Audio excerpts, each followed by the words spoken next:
Aujourd'hui, nous allons voir qu'est-ce que la communication. En tant qu'acteurs dans l'organisation, les individus échangent des informations nécessaires à leur travail et communiquent également de façon spontanée. Toute communication, quelle qu'elle soit, est un processus qui peut être analysé grâce aux éléments qui le composent. Dans une situation de communication, il s'établit une relation entre l'émetteur, celui qui émet le message, et le récepteur ou destinataire, c'est-à-dire celui qui reçoit le message. Le message est le contenu de la communication, l'information de départ. Pour transmettre ce message, on utilise un canal de communication. Le canal est la voie de transmission de l'information. On distingue 3 types de canal: le canal oral, le canal écrit ou le canal visuel.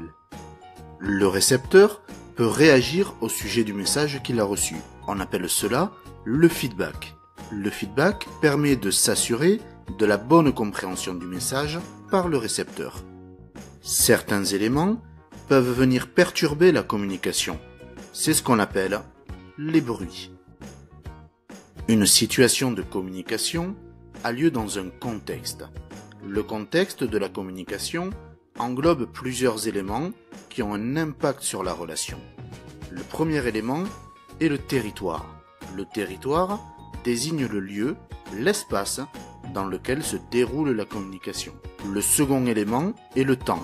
Selon le temps dont on dispose, on adapte à la fois le message et la manière de le formuler. Enfin, le dernier élément du contexte de la communication est la distance de communication. La distance est l'écart, l'intervalle que les acteurs établissent entre eux lors de l'échange de communication. Lorsqu'elle est porteuse d'informations, la relation devient alors communication.